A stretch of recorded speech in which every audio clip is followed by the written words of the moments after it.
अगर किसी को पीसीओएस नहीं है बट स्टिल ये सिम्टम्स है तो उन्हें कैसे डील करना चाहिए इन सबके साथ? So Anshika, this is a very important and very pertinent question. US में अराउंड 15% गर्ल्स अपनी प्यूबर्टी 7 की एज में हिट कर रही हैं। Hormonal balance and stressed out multitasking के बीच का रिलेशन क्या है? PCOS का बेली फैट से काफी डीप रिलेशन है। प्रोलैक्टिन लेवल्स बहुत ज्यादा हाई होते हैं पीसीओएस पेशेंट्स में and that is directly related to stress as well. देखो, जो एक PCOS गर्ल होती है ना, उसका जो एस्ट्रोजन एनवायरनमेंट है वो डिस्टर्ब होता है, उसके एस्ट्रोजन लेवल्स हाई होते हैं। ओके, सारी डिलीवरी सक्सेसफुल तो नहीं होती, तो आपके हिसाब से ऐसे कौन से टॉप 3 फैक्टर्स हैं जो अबॉर्शन में कंट्रीब्यूट करते हैं कि सेक्स एजुकेशन कितनी ज्यादा इंपॉर्टेंट है आजकल from a young as? Kolkata rape case जो है वो एक अमलगमेशन है of the lack of knowledge of sex and sexuality and the fabric of social norms and culture.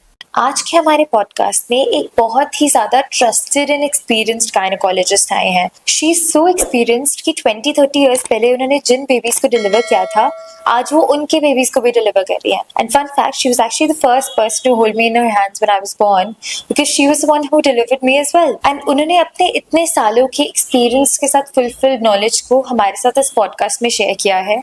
हमने बात की है about PCOS, about menstruation, about menopause and a lot of gynecological issues जिसके बारे में आपको पता होना चाहिए। So do share it with at least one female in your life जिसके बारे में आप केयर करते हैं and I hope कि आपको इस पॉडकास्ट में वैल्यू मिले। So let's get into the video. Hi Dr. Shakuntala, how are you doing today? I'm good, Anshika. How are you? I'm all good. Thank you so much for being with us on the podcast today. Really excited to have you here. And the first question I would like to ask you is out of curiosity. अब जैसे बहुत सारे period trackers होते हैं, उसमें होता है ना कि insert your menstrual cycle, 28 day menstrual cycle, 29 day, 30 day max.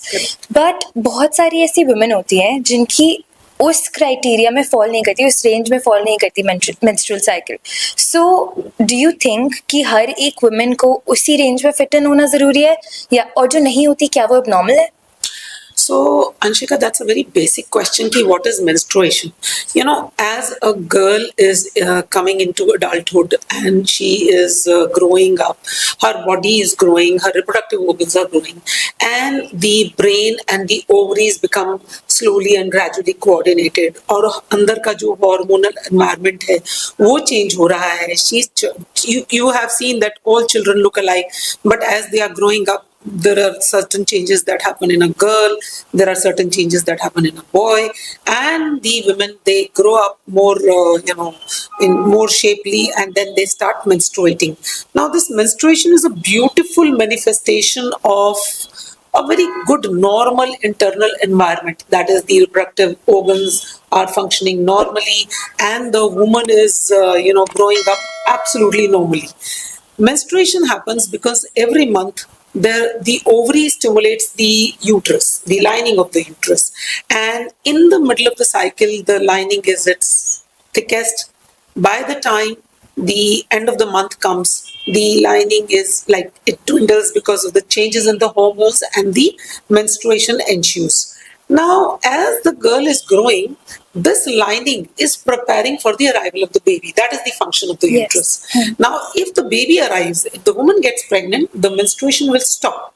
But if the woman does not become pregnant, then the brain sends the signal to the uterus that no pregnancy has happened and all the hormones are withdrawn which were supporting the lining of the uterus. So the lining will break and the woman will menstruate. So this is a monthly cycle. तो ये जो menstrual cycle है ना, इसको थोड़ा सा आप ये समझ के चलें कि personalized होती है। ये monthly होती है, लेकिन जरूरी नहीं है कि ये every 30 days पे या every 28 days पे जैसा कि ट्रैकर में लगा हुआ है वैसा ही होगा। अगर आप ध्यान से ट्रैकर को देखें ना, तो आप उसमें number of days of cycle को मॉडिफाई भी कर सकते हो। उसमें 28 लिखा है तो आप उसको मॉडिफाई करके, अगर आप एवरी 25 डेज ब्लीड कर रहे हो तो आप उसको 25 पे कर दो। अगर आप एवरी 32 डेज ब्लीड कर रहे हो तो आप एबनॉर्मल नहीं हो, आप उसमें भी नॉर्मल हो। तो व्हाट आई मीन टू से इज कि this tracker is just a guide. Yeah. It's here to guide you. It's not here to confuse you or make you scared. Yeah. So just relax. Change the tracker according to your cycle.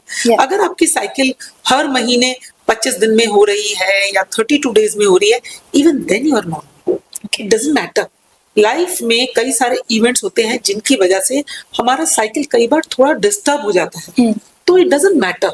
Okay. If your cycle is happening more or less in a year, say 7 to 8 times you are menstruating in a year, and your cycle is more or less 28 days or 25 days or 32 days or 35 days every time, Yeah. then it is okay. But if sometime in a year, if it becomes every 23 days or every 35 days or 40 days, kindly relax. Yeah. You don't have to worry about that. So the tracker is here to guide you. Yeah. And this menstrual cycle is still considered normal. Okay. Right, that's great. Okay, now I want to ask you कि आपकी OPD में सबसे ज़्यादा common issues, सबसे ज़्यादा common modern day gynecological problems आप क्या face करते हैं? तो आपको ये जान के बड़ा आश्चर्य भी होगा कि मोस्टली जो हमारी ओपीडी में प्रॉब्लम्स आती हैं वो मेंस्ट्रुअल साइकिल से ही होती हैं. Okay. They have disturbed menstrual cycle. Either they are bleeding for longer duration, period चालू हुआ और खत्म ही नहीं हो रहा है, या फिर कम आ रहा है, या फिर ज्यादा आ रहा है, Okay. या फिर थोड़ा जल्दी जल्दी आ रहा है, या कई बार नहीं आ रहा है. Okay. 2-3 महीने बीत गए and the lady has not menstruated and the mother is worried, the family is like, they keep discussing with their family, mom and sisters, and then they are like, why did you not bleed? So they come worried ki first thing that comes to their mind is, doctor, am I normal? Is my reproductive health okay? Yeah. That is the first complaint they come with. The other complaints are mostly pertaining to the vaginal discharges. Okay. When the vaginal discharge is excessive, when it is, like smelly, it is irritating. That is the second.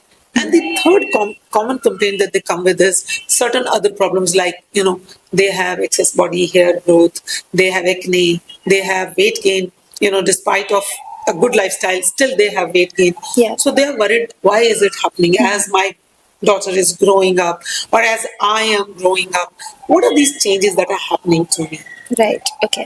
अब बहुत सारे लोग PCOS as a concern लेकर आते हैं gynaecologist के पास कई बार, and उसमें एक चीज आई हैव रियलाइज्ड रिसेंटली, मैं पढ़ी थी PCOS के बारे में, and I got to know कि प्रोलैक्टिन लेवल्स बहुत ज्यादा हाई होते हैं PCOS पेशेंट्स में, and that is directly related to stress as well.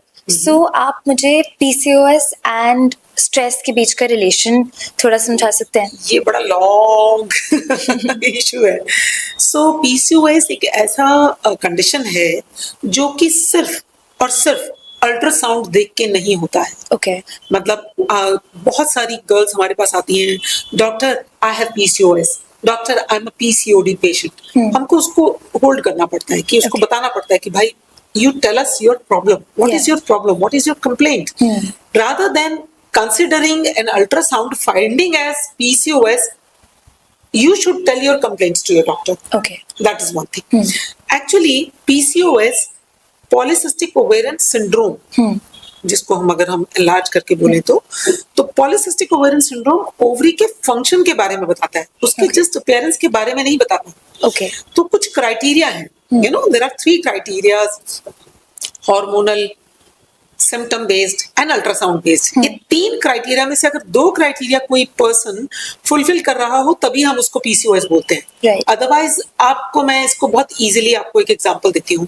For example, Anshika कोई आपको देखे और बोले, अंशिका आर यू फ्रॉम से for example Pakistan, are you from Bhutan, are you from Bangladesh? Until and unless a person sees your passport, how can he or she can tell which country are you from? Yeah. Right. Because we all look alike. Yeah. So just the appearance does not tell my nationality. Similarly, just the appearance of the ovary on ultrasound does not define its functionality. Okay. Ovary कैसे काम कर रही है और वो दिख कैसे रही है, कई बार वो दोनों मैच नहीं करते हैं. Okay. इसलिए जब भी आप अपने डॉक्टर के पास जाएं तो आप डॉक्टर को ये बताएं कि आपकी प्रॉब्लम क्या है, rather than telling the diagnosis. Right. Number 1. Yeah. Number 2, you said prolactin levels are high. Not necessarily. Actually, हमारी बॉडी में स्ट्रेस हार्मोन्स होते हैं. Prolactin is one of these stress hormones. Okay. तो अगर मान लीजिए हमारी बॉडी में स्ट्रेस लेवल्स हाई होंगे, जैसे कि पूरा दिन जब आप सुबह सुबह सो के उठते हो ना, उस समय आपका प्रोलैक्टिन लेवल बहुत कम होगा. Okay. लेकिन पूरे दिन जैसे जैसे आप एक्टिव होते हो, काम करते हो, आप किसी बहुत इंटेंस डिस्कशन में हो, कोई बहुत ही हाई प्रोफाइल वर्क कर रहे हो तो आपका प्रोलैक्टिन लेवल हाई होएगा। Okay. तो प्रोलैक्टिन लेवल्स जो हैं उनकी पल्सेस होती हैं, Okay. वो अप एंड डाउन पूरे दिन बॉडी में होएगा। Okay. तो प्रोलैक्टिन लेवल पर से का पीसीओएस में कोई बहुत ज्यादा खास रोल नहीं है। Okay. लेकिन जब हम पीसीओएस प्रोफाइल कराते हैं तो प्रोलैक्टिन भी एक ऐसा हार्मोन है जिसको हम जरूर कराते हैं, क्योंकि कई बार इसके लेवल अनयूजुअली हाई निकलते हैं। उसका कारण जरूरी नहीं है कि सिर्फ स्ट्रेस ही हो, उसके कारण कुछ और भी होते हैं Okay. जिनको हमें एड्रेस करना पड़ता है और ट्रीट करना पड़ता है। Right. रही बात स्ट्रेस की पीसीओएस से रिलेशनशिप, हाँ इसका पीसीओएस से रिलेशनशिप है। Okay. अगर आप क्रॉनिकली स्ट्रेस्ड आउट हो तो क्या होगा कि आपका बिहेवियर चेंज हो जाता है। यू नो, आप अपने स्ट्रेस को कहाँ निकालोगे? या तो फूड पे निकालोगे। यू नो, कुछ भी आपका आउटलेट नहीं है। आप स्ट्रेस्ड आउट हो, आपका आउटलेट कहाँ होगा? आपका आउटलेट होगा या तो आप अग्रेसिव हो जाओगे, किसी को गुस्सा ज्यादा करोगे, आपका बिहेवियर चेंज आ जाएगा। Right. या फिर आप क्या करते हो, स्ट्रेस ईटिंग करते हो, और स्ट्रेस ईटिंग आपको ओबीस बनाती है। Right. And obesity is one of the direct affecting factor जो आपके जेनेटिक प्रिडिस्पोजिशन को, देखो आप ना अपने मम्मी पापा से जीन्स लेकर आते हो, Right.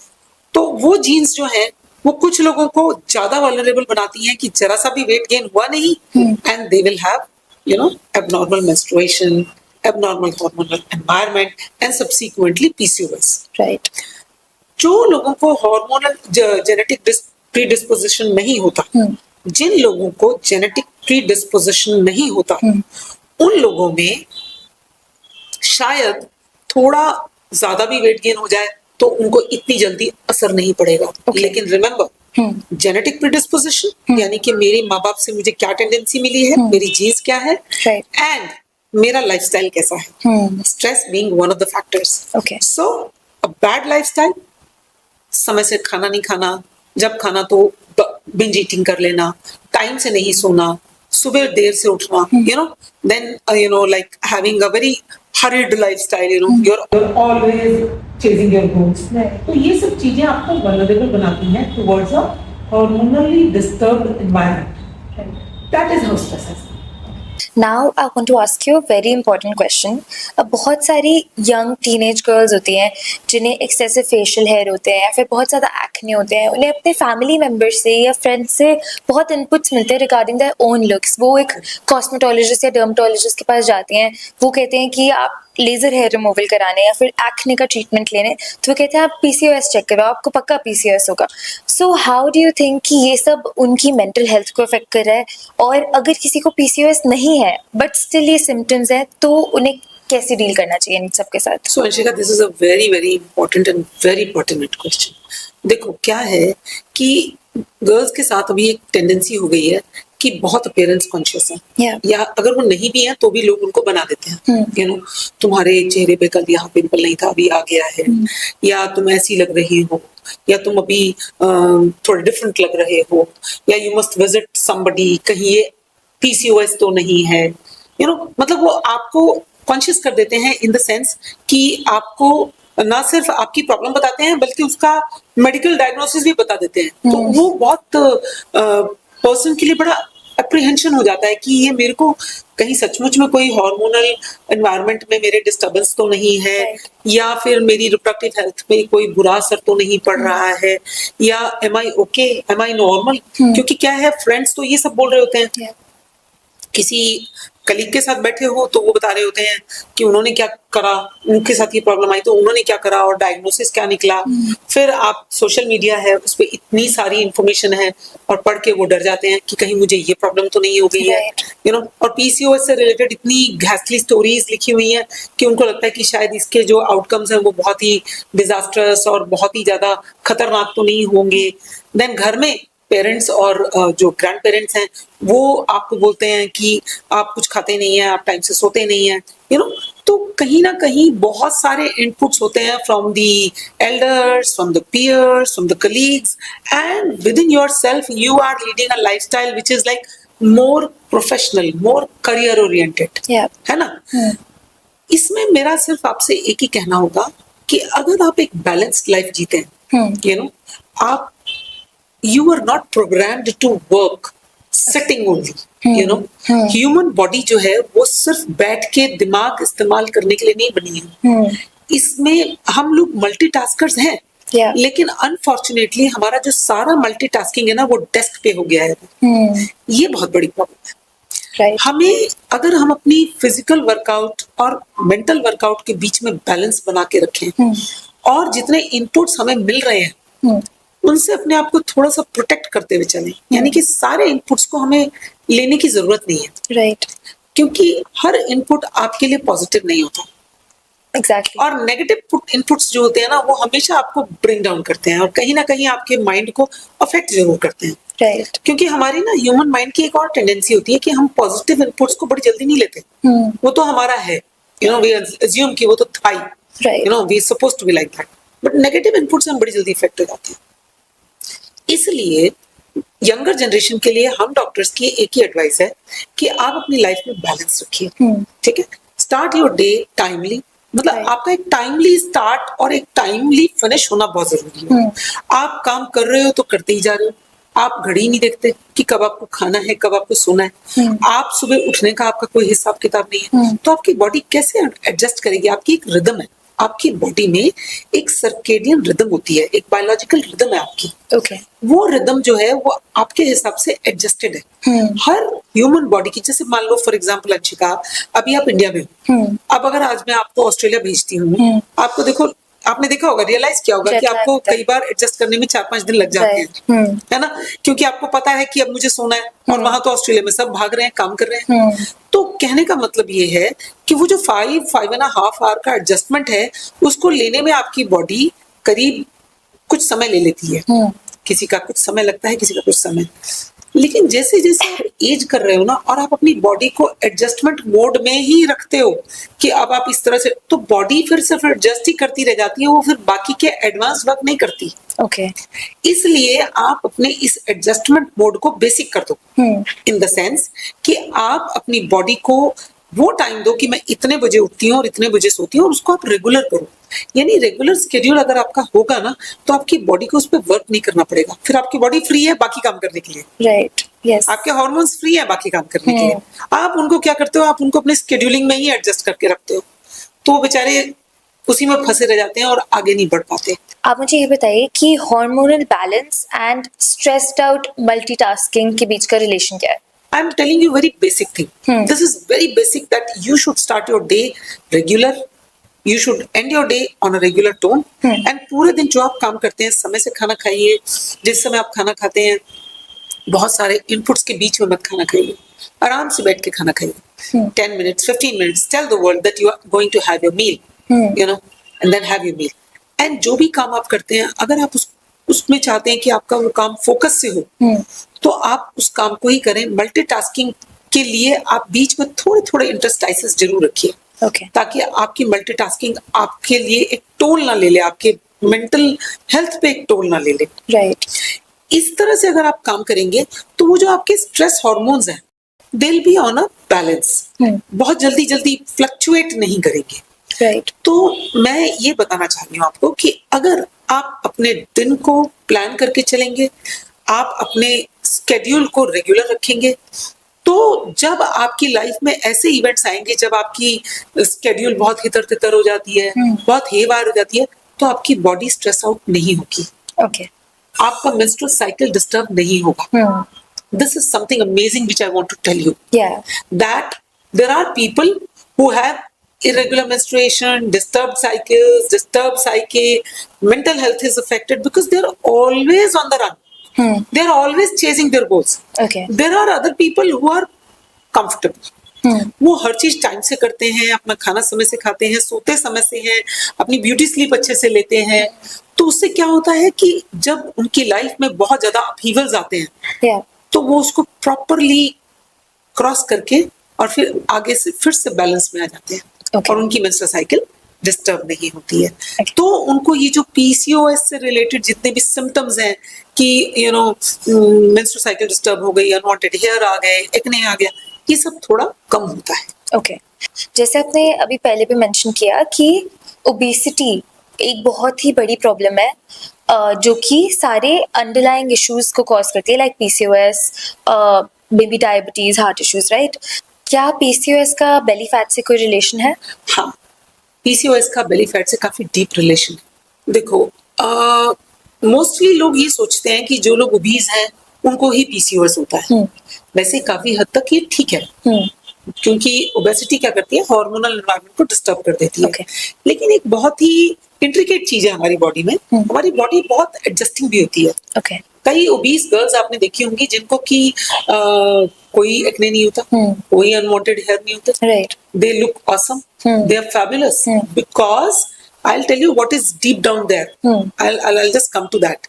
Actually, जो लोग आपको दिखने में ओबीस दिख रही हैं, उनकी शायद कोई फेमिलियल टेंडेंसी भी होती है, ओके ठीक है, लेकिन simultaneously these are those girls who are probably regularly exercising also. Okay. So they are capable of maintaining their fat to muscle balance. Okay हमारी बॉडी में दो तरह के फैट होते हैं, येलो फैट और brown fat. Okay yellow fat हमारी skin के नीचे होता है, Okay. और ये जो ब्राउन फैट है ये हमारे ऑर्गन्स को शॉक एब्जॉर्प्शन के लिए कवर करके रखता है, ओके ताकि ये ऑर्गन्स हमारे डिस्टर्ब ना हो जाए, हर्ट ना हो जाए during Right. Day to day activities. ये ब्राउन फैट हमारे बेली फैट में एक्यूमुलेट अगर हो गया तो ये वैसे तो इतनी जल्दी नहीं आता, आता भी देर से है और जाता भी देर से। Okay. What I mean by that is कि येलो फैट तो बहुत जल्दी हम लूज कर सकते हैं, लेकिन अगर हम वेट लॉस प्रोग्राम में चल रहे हैं तो ब्राउन फैट को लूज करना बड़ा मुश्किल होता है।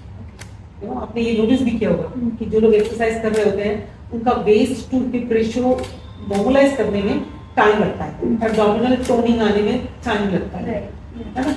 इसका रीजन यही है कि ब्राउन फैट जाने में बहुत देर लगता है, इट्स अ स्टबर्न फैट। अब what is the relationship of this brown fat to PCOS? Now, imagine करो दो लड़कियां हैं जिनका दोनों का वजन सेम है, for example 65 kg, 5 feet 5 inches. Okay. अब दोनों की दोनों काइंड ऑफ नॉर्मल है, दोनों का BMI नॉर्मल है, सब कुछ ओके है, लेकिन एक का बेली फैट ज्यादा है और एक का बेली बिल्कुल नॉर्मल है, उसका वेस्ट टू हिप रेशियो बिल्कुल ओके है। ओके तो जो गर्ल जिसका waist to hip ratio normal है उसको हार्मोनल डिस्टर्बेंसेस होने की टेंडेंसीज और पीसीओएस होने की टेंडेंसी कम रहेगी। ओके जिसका बेली फैट ज्यादा है और जिसका वेस्ट टू हिप रेशियो ज्यादा है, हालांकि उसका बीएमआई सेम है, लेकिन उसको पीसीओएस होने की टेंडेंसी ज्यादा रहेगी, Okay. उसको हार्मोनल डिस्टर्बेंसेस होने की टेंडेंसी ज्यादा रहेगी। राइट तो ये रिलेशनशिप है, इसको हमें हमेशा ध्यान रखना चाहिए कि अगर मान लीजिए आप अपना वेट बैलेंस करके चल रहे हो, आपने पूरा दिन कुछ नहीं खाया और आपने शाम को निकाला एक पैकेट चिप्स का और वो खा लिया और एक कोक पी लिया, और उसके बाद आपने कोई फिजिकल एक्टिविटी नहीं करी, तो आपने दो एब्नॉर्मैलिटीज करी। नंबर 1, आपने अपना इंसुलिन स्पाइक कर दिया। Right I am sure Yes, you must be of course, aware of of course, this yes. Fact कि हमारे बॉडी में कुछ हार्मोनल स्पाइक्स हमें हार्म करते हैं। और दूसरा आपने क्या किया, आपने कोई न्यूट्रिशन नहीं लिया, आपने सिर्फ empty calories blank empty calories ली और उसके भरोसे आपने सोचा कि मैंने तो सिर्फ इतनी 500 या 600 कैलोरीज खाई हैं, लेकिन आपका जो वो स्टबर्न बेली फैट है ना, उस पे आपने वर्क नहीं किया, आपने अपने न्यूट्रिशन पे वर्क नहीं किया, आपने सिर्फ एक अपना हंगर को सैटिएट करा और बस that's it. Right of course totally. So crux ये है कि muscle mass is very Very very important, and ये जो स्टबन बेली फैट होता है ये बहुत ही हार्मफुल है, राइट? मसल मास आपके लिए बहुत इंपॉर्टेंट है, और अगर मान लीजिए आपका muscle to fat ratio balanced है, आपका बेली फैट नॉर्मल है, और फिर भी आप हायर रेंज ऑफ बीएमआई में जा रहे हैं, इट डजंट मैटर। ओके आपको अपना ये जो बॉडी शेमिंग एटीट्यूड है कुछ गर्ल्स का कि नहीं नहीं हमें तो बहुत अल्ट्रा थिन होना चाहिए, हमें तो बहुत स्किनी होना चाहिए, ये एटीट्यूड ठीक नहीं है। Okay You should be very proud and confident of yourself the way you are। अगर आपकी बॉडी का हार्मोनल एनवायरनमेंट बिल्कुल ठीक है, आपकी बॉडी का हार्मोनल एनवायरनमेंट अगर बिल्कुल ठीक है, आपको किसी तरह की कोई हेल्थ रिलेटेड इश्यूज नहीं है, आपका मेंस्ट्रुअल साइकिल नॉर्मली आ रहा है, आपके चेहरे पे कोई एक्ने नहीं है, आप अपना डे टू डे एक्टिविटीज में सुपर एक्टिव हैं, आप अपने काम टाइम से करते हैं, टाइम से खाना खाते हैं, टाइम से सोते हैं, तो आपको बॉडी शेमिंग जैसी किसी चीज पे बिल्कुल भी कोई वरी करने की जरूरत नहीं। There is nothing to be worried about. Okay awesome. Girls अपने पीरियड्स, अपनी प्यूबर्टी अटेन करती थी अराउंड 12, 13, 14 ईयर्स की एज पर, बट अगर आप करंट स्टडीज देखें तो यूएस में अराउंड 15% गर्ल्स अपनी प्यूबर्टी 7 की एज में हिट कर रही हैं and around 10% they are hitting the puberty at the age of 8 years. But don't you think कि इट्स अ प्रॉब्लम? मतलब मुझे ऐसा लगता है कि उस टाइम पर शायद गर्ल्स उतनी मेच्योर नहीं होती to handle menstruation, periods. Do you think menstruation की, puberty की एक certain age होनी चाहिए? हाँ, menstruation की एक certain age होती है. Any time after 9 years of age, if a girl starts menstruating, that is considered normal. Yeah. अगर किसी गर्ल का 9 साल से पहले menstruation स्टार्ट हो जाता है, तो हम सजेस्ट करते हैं कि एक बार डॉक्टर के पास ले आइए. Yeah. जैसे आपने कहा 15% ऑफ द टाइम्स उसमें there is nothing abnormal. Okay. सब कुछ ठीक निकलता है. लेकिन अगर मान लीजिए आपकी बेटी, किसी की बेटी है या कोई गर्ल है जिसका कि पीरियड 9 साल से पहले चालू हो गया है, तो इट इज ऑलवेज एडवाइस कि एक बार आके डॉक्टर से मिल, Okay. या तो अपने पीडियाट्रिशियन से मिले, या बेटर है कि आप एक बार अपने गायनेकोलॉजिस्ट के पास आके मिल लीजिए. Okay. लेकिन अगर कोई भी girl any time after 9 puberty attain करती है और मेंस्ट्रुएशन उसके शुरू हो जाते हैं, onset of menstruation any time after 9 years is considered normal in medical science. Okay. And हम इसको abnormal नहीं समझते हैं. हाँ, onset of menstruation इस बात पर बहुत डिपेंड करता है कि उस गर्ल का BMI कितना है. अगर वो बहुत ओबीज है तो हो सकता है उसका onset जल्दी हो जाए. अगर वो बहुत थिन है तो देखो, बॉडी को नॉर्मल फंक्शन करने के लिए भी certain amount of body fat चाहिए होता है. तो अगर उसका बॉडी फैट बहुत कम है तो हो सकता है कि उसका ऑनसेट ऑफ मेंस्ट्रुएशन थोड़ा डिले हो जाए. Okay. अगर बहुत ज्यादा डिले हो जाता है, for example the girl has reached the age of 16 years and she's not started menstruating yet, she must visit a doctor. Okay. Yeah. Yeah. So there was this research paper that I was reading about, and उसमें था कि जो artificial sweeteners होते हैं processed foods में, and normal कुछ भी जो artificial sweeteners होते हैं, वो आपकी गट बैक्टीरिया को ऑल्टर कर देते हैं, जिसकी वजह से हार्मोनल इम्बैलेंसेस होते हैं. Do you think that's true? That's a very very relevant question, Anshika. So ये जो artificial sweeteners हैं ये FDA approved हैं. लेकिन क्या होता है कि जैसे ही आप कोई artificial sweetener यूज करते हो तो आपकी बॉडी को पता चल जाता है कि आपने कार्ब कंज्यूम किया, शुगर लिया, यू नो, बॉडी को तो आप ट्रिक कर रहे हो ना. Yeah. तो सडनली इंसुलिन का स्पाइक आता है. Yeah, right. और वो लग जाता है, लेकिन उसको मिलता नहीं है, उसको कुछ मिलता नहीं है. तो क्या होता है कि ये जो स्पाइक्स होते हैं इंसुलिन के, ये वेस्ट चले जाते हैं. They have not been utilised in making the blood sugar level come to normal. क्योंकि Okay. ब्लड शुगर तो राइज था ही नहीं, आपने तो सिर्फ स्वीटनर लिया. तो इसका जो इम्पैक्ट होता है ना, वो इंसुलिन रिसेप्टर्स पे बहुत बुरा पड़ता है. Okay. और अल्टीमेटली क्या होता है कि इंसुलिन रेजिस्टेंस शुरू हो जाती है. यानी कि जरा जरा सी स्पाइक्स जो होंगे, जरा सा भी आपने कुछ कंज्यूम किया तो इंसुलिन के स्पाइक्स बॉडी में आने शुरू हो जाएंगे. एंड इस तरह से क्रॉनिकली इंसुलिन लेवल बॉडी में हाई रहने शुरू हो जाते हैं. और हाई इंसुलिन लेवल्स जो है, पहली बात तो before we talk about the gut bacteria, artificial sweeteners आपके इंसुलिन लेवल्स को गड़बड़ करते हैं. Okay. और इंसुलिन हमारी बॉडी का एक तरह का मास्टर हार्मोन है. Anything that controls your sugar, water, air is supposed to be your master. So insulin is controlling very important part of your, you know, body, that is the sugar content of the body. Right. क्योंकि ultimately हमारी body में हर चीज sugar में convert होती है ना. तो sugar को कंट्रोल करने वाला हार्मोन अगर कॉन्स्टेंटली हाई रहेगा ना, तो सारे के सारे हार्मोनल एनवायरनमेंट का वो डिस्टर्बेंस का कारण बन जाता है. Okay. और that becomes the major cause of PCOS. तो पहली बात तो इंसुलिन लेवल हाई रहना एक एडोलेसेंट गर्ल के लिए हार्मफुल है. धीरे धीरे जैसे जैसे ये, अगर मान लीजिए क्रॉनिकली इंसुलिन लेवल अगर हाई रहेंगे, तो insulin is like a bank balance in a women's body, in a persons body. तो अगर हम ज्यादा इंसुलिन कंज्यूम कर रहे हैं तो इंसुलिन डिप्लीशन होना शुरू हो जाता है, and ultimately this girl will become diabetic sooner or later. Okay. So it has got a very bad effect. तो अगर आपको अपना ड्रिंक एंजॉय करना है ना, कभी कभी आप चाहते हैं कि आपको कोई स्वीटनिंग ड्रिंक लेना है कुछ, तो बेटर है कि आप शुगर वाला ड्रिंक ही लें. आप आर्टिफिशियल स्वीटनर्स प्रेफरेबली अवॉइड करिए. Okay. Talking about the gut bacteria, certainly gut bacteria are disturbed by these artificial sweeteners. Okay. Not only the insulin environment is disturbed, but the gut bacteria are also harmed. Okay. And gut bacteria are supposed to keep our intestinal environment in harmony. That is why it is so important कि अगर आपको कुछ लेना ही है, कभी कभी आप कुछ लेना चाहते हो, कोई ड्रिंक लेना चाहते हो, please enjoy your drink without the artificial sweeteners. Okay. Avoid as much as possible artificial sweeteners. Probably tell you that it's a 0-calorie sweetener drink. It's Yeah. a 0-calorie drink. Yes. But that is quite deceptive. I mean, they are doing more harm than good. Okay. Okay. Ohio state university ने एक study conduct की थी जिसमें पता लगा कि जो माइस होते हैं अगर उन्हें रात को लाइट के एक्सपोजर में रखा तो इनके अंदर भी हार्मोनल इम्बैलेंसेस आ गए देखने को मिले. So how do you think night time relaxation and night sleep हमारे लिए कितनी इम्पोर्टेंट है? So, मैंने जैसे आपको बताया कि हमारा एक सर्कैडियन रिदम यानी कि हमारे पूरे डे का एक रिदम होता है जिसमें कि हमारी जो स्लीप साइकिल होती है उसका बहुत इंपॉर्टेंट रोल होता है. Okay. जो हमारी स्लीप साइकिल होती है इसमें शैलो और डीप स्लीप का एक पैटर्न होता है. Okay. इनिशियली हम लोग शैलो स्लीप में होते हैं और धीरे धीरे हम एक डीप स्लीप में जाते हैं जिसको कि रेम स्लीप बोलते हैं यानी कि rapid eye movement sleep. Okay. ये वो पार्ट ऑफ हमारा स्लीप होता है जिसमें कि हमारी बॉडी हील करती है, Okay. हमारी बॉडी रिजुविनेट करती है. Right. तो ऐसे अगर हमें 3 से 4 रेम स्लीप के हमें अगर साइकिल मिल जाए थ्रू द नाइट तो हम फ्रेश होते हैं. Okay.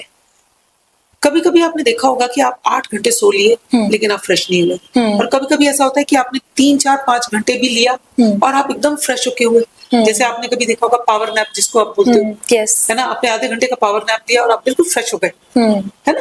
क्यों आप फ्रेश हुए? क्योंकि आपने वो डीप साइकिल को एक्सपीरियंस कर लिया. Right.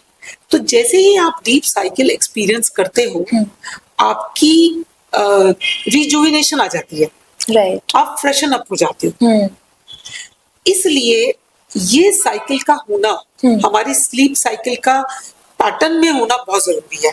Okay. And you will be surprised to know कि ये जो बेस्ट टाइम होता है ना इसका वो होता है 10 PM to 4 AM. Okay. Now people are for some I think 4 AM is the time when they go to bed. Definitely. है ना? For some it is like they sleep very late. So they are missing out on very important time of their sleep.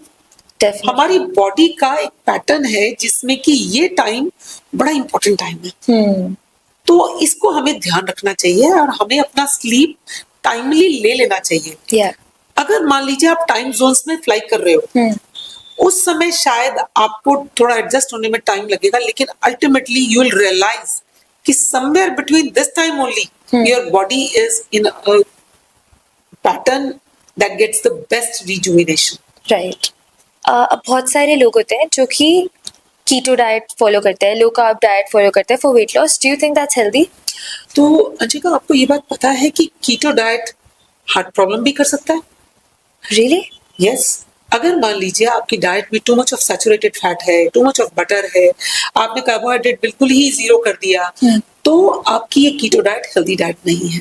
Okay. And ये आपको diabetes, high blood pressure और heart disease के लिए predispose कर सकती है. ओके. देखो keto diet में अगर आपका प्लांट बेस्ड फैट्स ज्यादा है, अगर कीटो डाइट में आपने एक बैलेंस रखा हुआ है कि आपने अपने विटामिन्स, मिनरल्स, न्यूट्रिएंट्स भी रखे और आपने थोड़ा सा अमाउंट कार्बोहाइड्रेट का भी रखा तो ये कीटो डाइट आपकी लॉन्ग टर्म में बेनिफिट करेगी Okay. And it will go a long way in helping you reduce weight. If you are relying alone on keto diet, not exercising, you are just taking diet and diet which is rich in fat, it will lead to a lot of predisposition to, the conditions that I just enumerated, and it may give you ill health and lethargy, and you may not be ultimately able to lose the last few kgs of weight that you wanted to lose. So Right. initial weight loss with keto diet is good, but this keto diet has to have its own balance also. Okay. Include more of plant fats, include all the greenies and all those fruits and vegetables into your keto diet. And जैसे मान लीजिए for example आप butter पे ज्यादा rely कर रहे थे तो why don't you take more of coconut? So plant based oils and plant based whole, तो अगर आपने coconut oil लिया तो आपने too much of oil लिया, लेकिन अगर आपने coconut लिया तो आपने fiber भी लिया, आपको कुछ nutrients भी मिल गए. Right. 100%. And along with keto diet, if you consume a lot of water, then it will help you have a balance. Okay. Simultaneously, आप एक चीज पे अगर रिलाई नहीं कर रहे हो, आप अपना वर्कआउट भी रख रहे हो, तो ये सब चीजें बैलेंस करके आपको they will go a long way in reducing weight and maintaining that weight loss. क्योंकि क्या होता है अंशिका, लोग क्या करते हैं, डाइट तो कर लेते हैं, लेकिन जैसे ही वो डाइट छोड़ते हैं वापस उनका वेट गेन हो जाता है, राइट, क्योंकि उन्होंने अपने एपेटाइट पे तो वर्क किया ही नहीं ना। राइट, तो आपको ना सिर्फ अपने वेट लॉस पे वर्क करना है बल्कि अपने एपेटाइट पे भी वर्क करना है। वो एपेटाइट कैसे कम होगा? Through a very good workout schedule.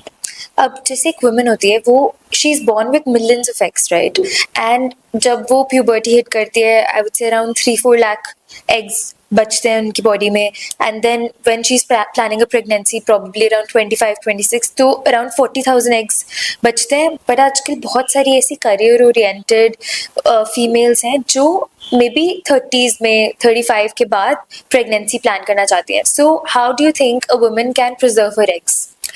So ये बात तो सही है कि a woman is born with fixed number of eggs from her mother's womb. Yeah. और जैसे ही वो puberty hit करती है तो उसके काफी सारे eggs पहले ही destroy हो चुके होते हैं।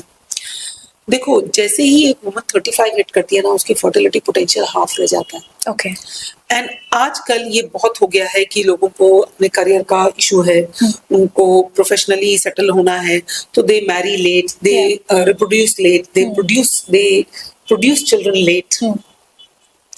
इसके लिए तो मैं एक ही सजेशन दूंगी कि हर वुमन का जो एक बायोलॉजिकल क्लॉक और करियर क्लॉक का जो कन्फ्लिक्ट है, उसको बैलेंस करके चलना पड़ेगा। ओके, उसको अपनी लाइफ में अपने करियर को और अपने जो बायोलॉजिकल फंक्शंस हैं उनको पहले से एक प्लान करके चलना चाहिए। Okay. हमें अनप्लान्ड लाइफ नहीं जीनी चाहिए। जैसे हम अपने करियर के बारे में इतने फोकस्ड होते हैं, हमें अपने रिप्रोडक्टिव हेल्थ के बारे में भी इक्वली फोकस्ड रहना चाहिए।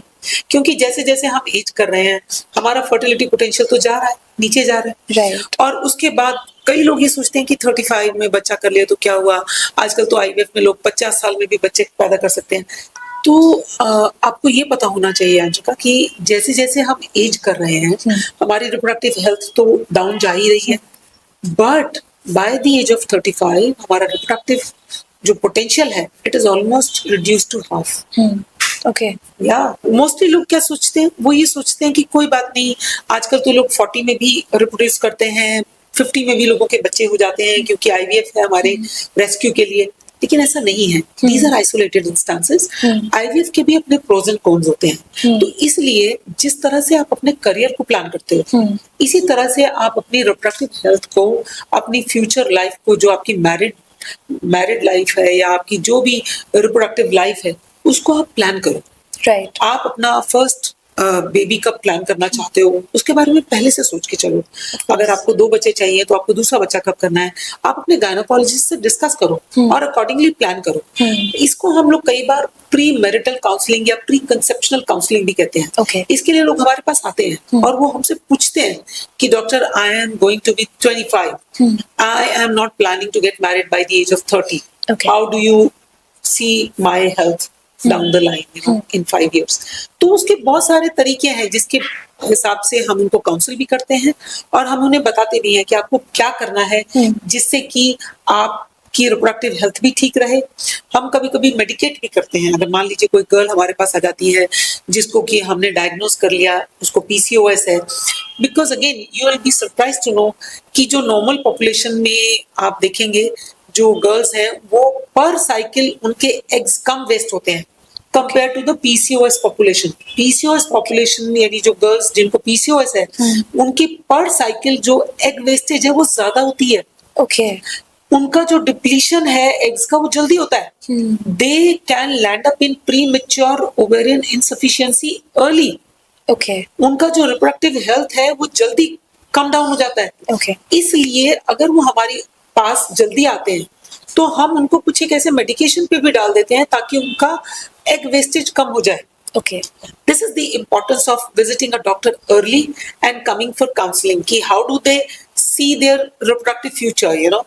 So that is why you should always visit your gynecologist and talk about your reproductive health early in your life, right, so that you know what is your chances of procreating when you are aging and when you are becoming certain age. Okay. आपकी ऐसी top 3 tips क्या है जिससे naturally eggs preserve हो सकते हैं? सबसे पहले आप अपना वर्क लाइफ बैलेंस रीगेन करिए। आपका वर्क, आपका फिजिकल एक्टिविटी और आपका डाइट, इन तीनों में बैलेंस करना बहुत जरूरी है. Okay. It's a chapter in itself. I think we should conduct another podcast on that.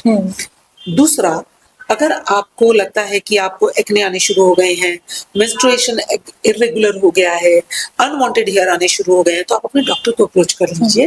कहीं आपको पीसीओएस के सिम्टम्स तो नहीं आ रहे हैं, क्योंकि पीसीओएस वो कंडीशन है जिसमें कि डिप्लीशन फास्ट होता है. Okay. तीसरा, आप रेगुलरली वर्कआउट जरूर करिए. एक रेगुलर वर्कआउट होना आपके मसल टू फैट को बैलेंस करके रखेगा. Okay. तो आपका एग डिप्लीशन, अगर अगर आपको टेंडेंसी है पीसीओएस होने की और आपने उसको प्रिवेंट कर लिया by managing your lifestyle well, Yeah. तो I think you are saving your eggs from getting depleted fast. Right right.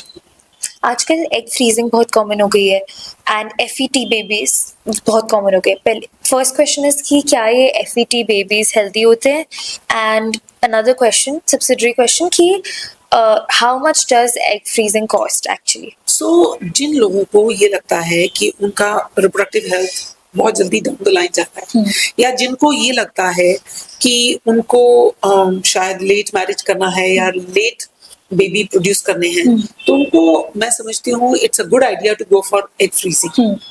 लेकिन आप ये याद रखिए कि एग फ्रीजिंग के बाद जो आपका प्रोसीजर होगा वो आईवीएफ प्रोसीजर होगा. ओके है ना. तो आईवीएफ प्रोसीजर 100% सक्सेसफुल नहीं होता है. Okay. This caveat you should keep in mind. Then, if you are going for egg freezing because you're going to marry late and have children late, I think it is a good idea.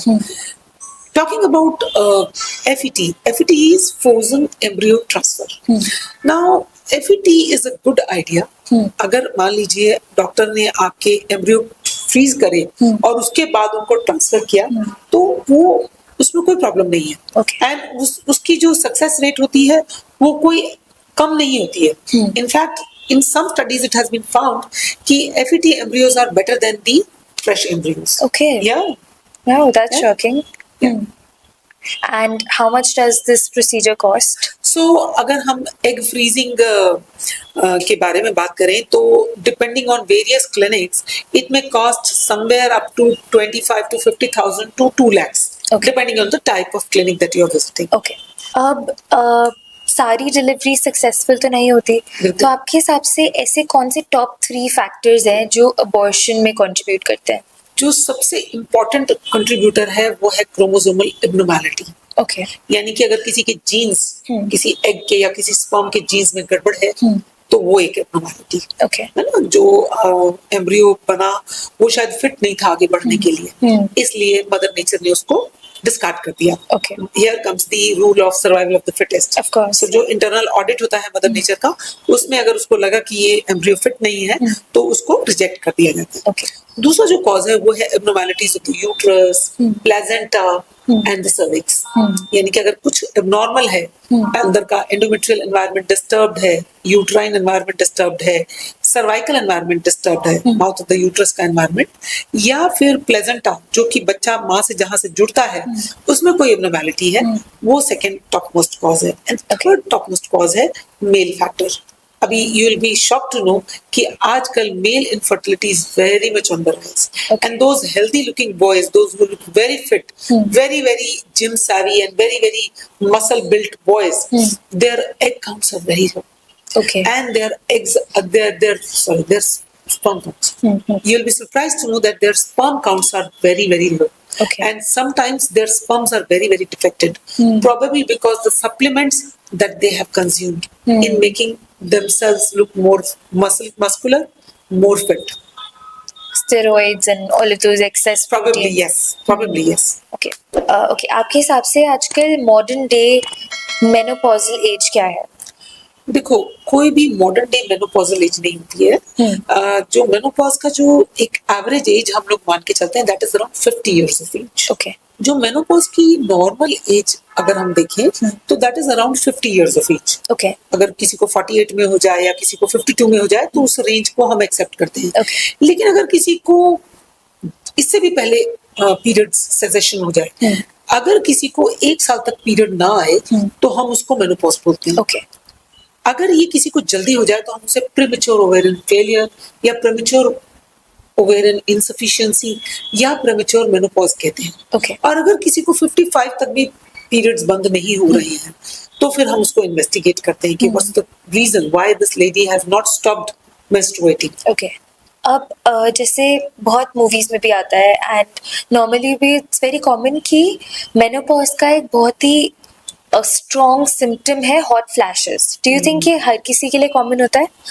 Hot flashes जो होते हैं वो menopause से पहले ही आने शुरू हो जाते हैं। ओके जिस समय पीरियड्स बंद हुए हैं उससे 4, 5, 6, 7 साल पहले भी there are many women who are very disturbed, you know, वो बता ही नहीं पाती हैं। ये एक बहुत इम्पोर्टेंट ट्रांजिशन फेज है एक वुमन का, जिसमें कि उसका बिहेवियर थोड़ा सा इरिटेबल हो जाता है, वो भूलने लग जाती है, उसको ड्राइनेस फील होनी शुरू हो जाती है, उसको लगता है कि एकदम से बहुत हीट आ रहा है और एकदम से उसको लगेगा कि वो स्वेटी हो गई है, you know, that is, you know, you can call that you know, itchy bitchy sweaty woman, you know, people are very irritated कि ये क्या हो गया मॉम आपको, आप तो पहले ऐसे नहीं थे।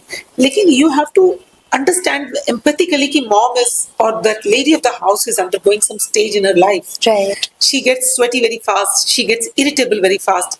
उसकी बॉडी में बहुत सारे हार्मोनल चेंजेस हो रहे हैं जो उसके वेसल्स को, उसके नर्व्स को, उसके रिप्रोडक्टिव ऑर्गन्स को सबको डिस्टर्ब करने लगते हैं, क्योंकि बॉडी में कुछ हार्मोन्स हैं जो कि कम हो रहे हैं, specifically the oestrogen hormone. Right ये जो हॉट फ्लैश आता है बिकॉज ईस्ट्रोजन लेवल्स कम हो रहे हैं, तो जो वेसल्स हैं वो बहुत ज्यादा अनस्टेबल हो जाती हैं, तो जो ये वैस्कुलर इंस्टेबिलिटी होती है इसकी वजह से हॉट फ्लैश आता है। ओके और ये हॉट फ्लैश जैसे जैसे मेनोपॉज आगे बढ़ रहा है, यानी कि मेनोपॉज के 5, 6, 7 साल बाद ये स्टेबलाइज हो जाता है और हॉट फ्लैश आने बंद हो जाते हैं। ठीक है।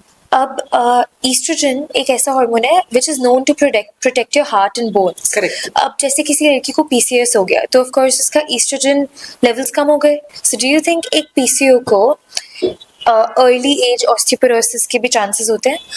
देखो, जो एक पीसीओएस गर्ल होती है ना, उसका जो ईस्ट्रोजन एनवायरनमेंट है वो डिस्टर्ब होता है, उसके ईस्ट्रोजन लेवल्स हाई होते हैं।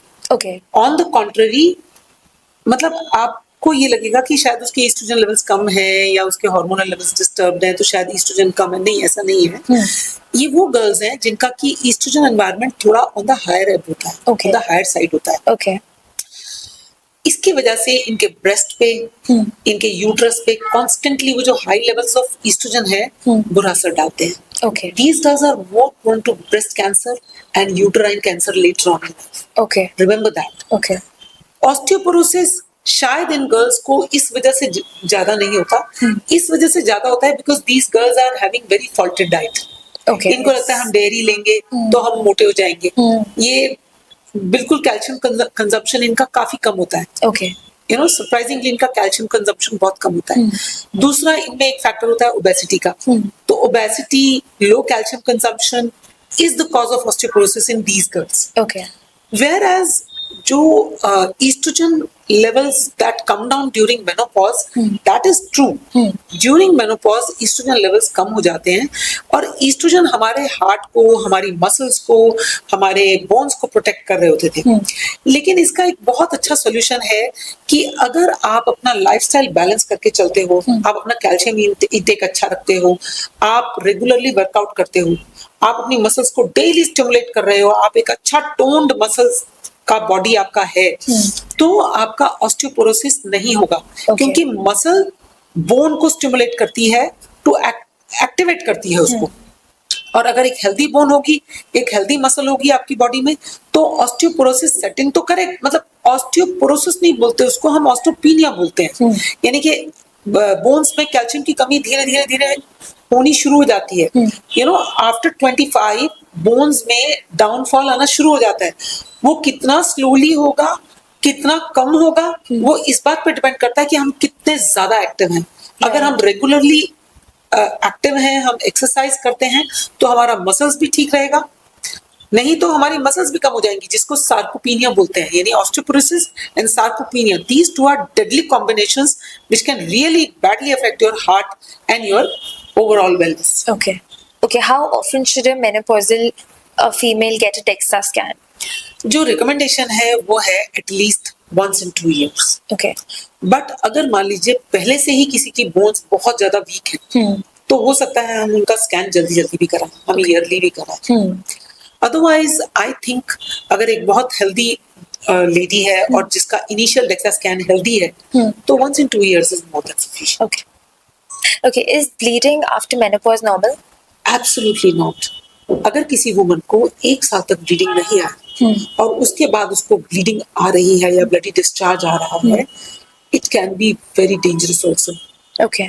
To the tune of it may turn out to be cancerous as well. Okay. इसलिए इम्पोर्टेंट है कि आप अपने डॉक्टर के पास जाइए.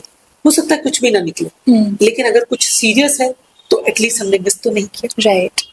अब 1 out of 8 women को ब्रेस्ट कैंसर डायग्नोस हो रहा है and even Angelina Jolie for example she got her breast removed because उनकी बॉडी में वो BRCA1 जीन थी जो कि उनकी मदर से उन्होंने कैरी फॉरवर्ड करी थी and just to prevent breast cancer she got her breast removed and got implants instead. So how important do you think is a mammogram for any female and especially those जिनकी family में cancer की या फिर breast cancer की history रह चुकी है? तो देखो जो ब्रेस्ट हेल्थ की अगर हम बात करें तो ब्रेस्ट हेल्थ जो है it should start early. The awareness about breast health should start early. Okay. जैसे ही एक गर्ल के ब्रेस्ट डेवलपमेंट शुरू होते हैं और जब वो फुली डेवलप हो गई है, उसने कंप्लीट अपनी प्यूबर्टी अटेन कर ली है, हमारे पास अगर वो आते हैं तो हम उन्हें ब्रेस्ट सेल्फ एग्जामिनेशन के बारे में और ब्रेस्ट हेल्थ अवेयरनेस के बारे में बताते हैं. प्रॉपर सेल्फ एग्जामिनेशन कैसे की जा सकती है? सो ब्रेस्ट सेल्फ एग्जामिनेशन एक बहुत ही सिंपल सा प्रोसेस है जिसमें कि स्टार्टिंग मतलब आप जैसे मान लीजिए आप you are over with your periods, you are having a bath, you have exposed your body and you have applied soap, so soapy body, you can slip your fingers through your chest comfortably, and with the 4 fingers first you have a look at your breast that the tissues are looking normal, then starting from the collarbone till the age, till the place where the rib cage ends, you start feeling with these 4 fingers, and start examining your breast from one part, that is the center part of the body, till where the body ends on the side, from the collarbone till where the rib cage ends. This whole area is the breast area. Okay. Feel with these 4 fingers, with the flat of these fingers, not with the pinch. If you feel it with the pinch, everywhere you'll feel lumpy. But if you feel with the flat of the fingers, soon you'll get accustomed to how to feel the normal breast tissue. Yeah. तो normal breast tissue fatty नहीं feel होता आपको. हर जगह पे कहीं कहीं पे थोड़ा सा वेरिएशंस भी फील होंगे क्योंकि वहां पे डक्ट्स और ग्लैंड्स भी होते हैं. Okay. तो वो वेरिएशन आपको समझ आ जाएगा कि ये मेरा नॉर्मल ब्रेस्ट टिश्यू है. तो जिस समय आप नहा रहे हैं, आपने सोप लगाया हुआ है, धीरे धीरे आप अपनी बॉडी पे स्लिप करिए और फील करिए. लास्ट में निपल्स को स्क्वीज करके देखिए कि कोई वाटरी डिस्चार्ज तो नहीं आ रहा है. And then your side arms, your axilla, you should feel it कि यहाँ पे कहीं कोई लंपी फीलिंग तो नहीं आ रही है. कहीं पे कोई भी लंपी फीलिंग आ रही हो या कहीं पे भी आपको स्किन एबनॉर्मल दिख रही हो या कहीं से कोई एबनॉर्मल निपल डिस्चार्ज आ रहा हो तो आप अपने गायनेकोलॉजिस्ट को मिलिए. Coming to your question of mammography in breast health, actually 2 तरह के ब्रेस्ट होते हैं. जो यंग गर्ल्स होते हैं मोस्टली उनके ब्रेस्ट डेंस होते हैं. Okay. वहां पे ultrasound has a better diagnostic capability. Okay. तो वहां पे हम अल्ट्रासाउंड करवाते हैं.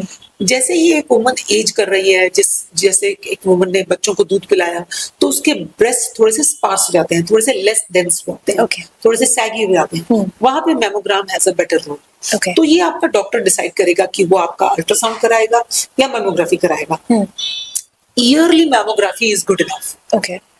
मैं समझती हूँ once in a month after your periods, if you do breast self examination properly, and once in a year you visit your doctor and talk about breast health and ask your doctor anything else is needed, say for example an ultrasound breast or mammography, I think that is good enough. Okay. जैसे आपने Angelina Jolie के बारे में बताया कि वो BRCA1 gene positive रही और उसने दोनों ब्रेस्ट रिमूव करा के इम्प्लांट्स ले लिए. Yeah. I think that was a little bit gross. Okay. एक फियर फैक्टर भी तो होता है जो कि एक अपना मेंटल हेल्थ होता है जिसके इसको हम अगर एक रूटीन एग्जांपल ना लेकर चलें तो ज्यादा अच्छा रहेगा। ओके। हमें इसको एक रूटीन एग्जांपल के रूप में नहीं लेना चाहिए। जो BRCA1 जीन पॉजिटिव लोग होते हैं उनके बारे में हम थोड़ा एक्स्ट्रा केयरफुल रहते हैं, लेकिन इतना नहीं कि हम उनके ब्रेस्ट रिमूवल की उनको सलाह दे दें जबकि उनके ब्रेस्ट बिल्कुल नॉर्मल है। ओके। अब एक और नोशन है कि जो मदर्स अपने बेबीज को ब्रेस्ट फीड करती है उन्हें ब्रेस्ट कैंसर होने के कम चांसेस होते हैं। Do you think that's true? That's true. Okay. लेकिन इसको आप एक ब्लैंकेट स्टेटमेंट मत लीजिए।